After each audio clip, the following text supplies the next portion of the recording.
नमस्कार, आज आपण करणार आहोत मकर संक्रांत स्पेशल तिळाची पोळी। प्रवासात 8 ते 10 दिवस सहज टिकणारी ही तिळाची पोळी कशी करायची अगदी सोप्या पद्धतीने ते आज आपण बघणार आहोत। तुम्ही बघू शकता पोळी करताना अजिबात चिटकत नाही, फाटत नाही आणि सारण हे शेवटपर्यंत सहज पोहोचते। इथे तुम्ही बघू शकता आपलं हे तिळाचं सारण शेवटपर्यंत पोहोचलं आहे। चला तर मग सुरुवात करू आजच्या रेसिपीला। त्यासाठी इथे मी 1 वाटी गव्हाचं पीठ घेतलं आहे। गव्हाचं पीठ व्यवस्थित चाळून घेतलं आहे। त्यामध्ये 1 मोठा चमचा बेसन पीठ टाकलेला आहे। बेसन पिठामुळे पोळी ही खूप खुसखुशीत होते, पोळीला छान प्रकारची क्रिस्पी येते। आता पाव चमचा मीठ टाकून हे सर्व व्यवस्थित एकत्र करून घेणार आहे। आणि आता यामध्ये पोह्याच्या चमच्याने 2 चमचे कडक तेलाचे मोहन घातले आहे। मोहन हे सर्व पिठाला व्यवस्थित लावून घ्यायचे।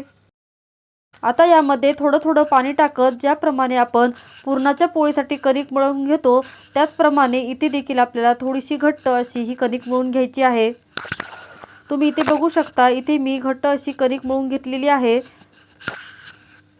आता यावर पाण्याचा थोडासा हात द्यायचा म्हणजे ही कणिक कडक होणार नाही आणि यावर एक ओला कापड झाकून आपण याला 10 मिनिटं असंच रेस्ट करण्यासाठी ठेवणार आहोत।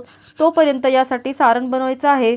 इथे मी सारणासाठी 1 वाटी गावरान तीळ छान खरपूस असे भाजून घेतले आहेत। हे विदाऊट पॉलिशचे तीळ मी घेतले आहेत, तुम्ही पॉलिशचे तीळ देखील वापरू शकता। पाव वाटी शेंगदाणे भाजून घेतले आहेत। शेंगदाणे पाव वाटीच घ्यायचे, यापेक्षा जास्त घेतला तर त्यामध्ये तिळापेक्षा शेंगदाण्याची चव जास्त लागते। 1 वाटी इथे मी साधा गूळ घेतलेला आहे, चिक्कीचा गूळ अजिबात वापरायचा नाही। इथे साधा गूळ वापरला आहे, मी काळा गूळ घेतलेला आहे, तुम्ही पिवळा देखील वापरू शकता।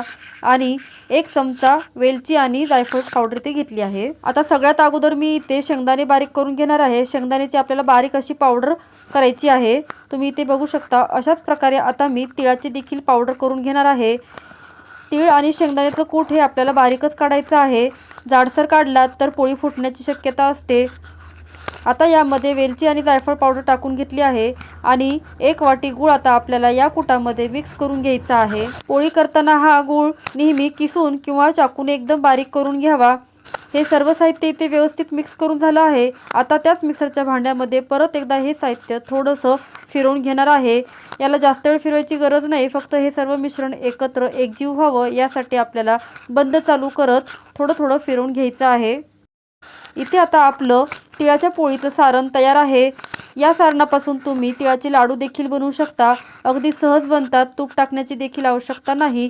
हिवाळ्यामध्ये हे लाडू खूप पौष्टिक असतात, तुम्ही कधीही बनवू शकता। अशा प्रकारे हे लाडू बनतात। आता तोपर्यंत आपली कणिकही छान भिजली आहे। हे बघा, तुम्ही बघू शकता पहिलेपेक्षा आपली ही कणिक आता सैलसर झाली आहे। यावर थोडे थोडे पाणी टाकून आपण ही कणिक परत एकदा मळून घेणार आहोत। ज्याप्रमाणे आपण पुरणाच्या पोळीसाठी कणिक मळून घेतो तशी सैलसर आपल्याला ही कणिक मळून घ्यायची आहे। तुम्ही इथे बघू शकता अशा प्रकारे आपल्याला ही कणिक मळून घ्यायची आहे। तर तयार आहे आपली इथे तिळाच्या पोळीची कणिक। आता साधारण लिंबा एवढा आपण इथे उंडा घेतला आहे आणि तो पिठात थोडासा घोळून त्याची अशा प्रकारे पारी आपल्याला इथे बनवायची आहे। आता यामध्ये आपल्याला सारण भरायचं आहे।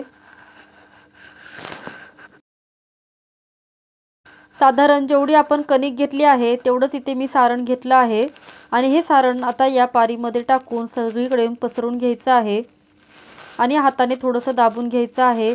आता दोन्ही हाताच्या अंगठ्यांनी हे सारण खाली दाबत ही पारी वर उचलून घेऊन याचा आपल्याला उंडा बनवायचा आहे। अशा प्रकारे आपण हे सारण आतमध्ये भरून घेऊन उंडा तयार केला की ती पोळी फुटत नाही आणि सारण सगळ्या बाजूनी पसरलं जातं। तर तयार आहे आपला इथे तिळाच्या पोळीचा उंडा। आता पिठामध्ये थोडंसं याला आपण घोळून घेणार आहोत। गव्हाच्या पिठाच्या ऐवजी तुम्ही इथे तांदळाचं पीठ देखील वापरू शकता लावण्यासाठी। आता उंडा थोडासा हाताने अशा प्रकारे दाबून घ्यायचा आणि याची आता आपण पोळी लाटून घेणार आहोत। तुम्ही बघू शकता अगदी सहजपणे ही पोळी लाटल्या जाते, पोळीपटाला अजिबात चिटकत नाही, कपडा देखील याला घ्यायची आवश्यकता नाही। पोळी दोन्ही बाजूंनी आपल्याला लाटून घ्यायची आहे, अगोदर कडा, त्यानंतर मधला भाग आणि शेवटी परत एकदा कडा लाटून घ्यायच्या आहेत। तुम्ही इथे बघू शकता आपली ही पोळी अजिबात कुठेही फुटलेली नाही आणि चिटकलेली नाही आणि सारण तर अगदी कडेपर्यंत पोहोचलेलं आहे. आता ही पोळी तवा गरम झाला की त्यावर भाजून घेणार आहोत. तवा गरम झाला की त्यावर आपण ही पोळी आता भाजून घेणार आहोत. साधारण अर्ध्या मिनिटानंतर आपण ही पोळी पलटी मारून घेणार आहोत. गॅसची फ्लेम ही आपल्याला मीडियम ठेवायची आहे.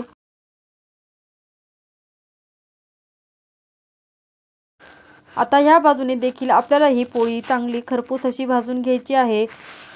वरचा भाग खाली आणि खालचा भाग वरती करून उलटण्याने अशा प्रकारे दाबून आपल्याला ही पोळी खरपूस अशी भाजून घ्यायची आहे. अशी खरपूस भाजल्यामुळे पोळी ही खूप दिवस टिकते. साधारण 8 ते 10 दिवस ही पोळी सहज टिकते आणि तुम्ही प्रवासामध्ये बिनधास्त या प्रकारच्या पोळ्या करून घेऊन जाऊ शकता. यावर आता तूप किंवा तेल टाकून परत एकदा दोन्ही बाजूनी व्यवस्थित खरपूस अशी ही पोळी आपण भाजून घेणार आहोत. अगदी सोप्या पद्धतीने आपण इथे तिळाची पोळी केली आहे. तर या संक्रांतीला तुम्ही अशा प्रकारे तिळाची पोळी नक्की करून बघा आणि ती कशी वाटली हे कमेंट बॉक्समध्ये नक्की सांगा. इथे मी परत एकदा दुसरी पोळी तुम्हाला करून दाखवत आहे. मी दुसरी एक पोळी करून दाखवते. तोपर्यंत जर तुम्ही माझ्या चॅनलवरती नवीन असाल आणि तुम्हाला माझ्या रेसिपी आवडत असतील तर चॅनलला नक्की लाईक, शेअर आणि सबस्क्राईब करून घ्या आणि सोबत दिलेले बेल आयकॉन प्रेस करून घ्या, म्हणजे येणाऱ्या सर्व रेसिपींचे नोटिफिकेशन तुमच्यापर्यंत लवकरच पोहोचतील. तुम्ही इथे बघू शकता आपली तिळाची पोळी इथे सहजपणे तयार झाली आहे. अशाच प्रकारे मी आता सर्व पोळ्या बनवून घेते. तर तयार आहेत आपल्या इथे मस्त खरपूस अशा ह्या तिळाच्या पोळ्या. या पोळ्या तुम्ही साजूक तुपासोबत खाऊ शकता किंवा दुधासोबतही खाऊ शकता आणि या पोळ्या जशा जशा थंड होत जातील तशा याची चव खूप वाढते. तुम्हाला इथे मी एक पोळी दाखवते. सारण आपले कसे कडेपर्यंत पोहोचले आहे. ही पोळी तुम्ही तूप किंवा दुधात तर खाऊ शकतात, परंतु नुसती देखील खायला ही पोळी खूप छान लागते. चला तर मग आजची रेसिपी तुम्हाला कशी वाटली ही कमेंट बॉक्समध्ये नक्की सांगा. परत भेटू अशाच मस्त रेसिपीसोबत. तोपर्यंत धन्यवाद.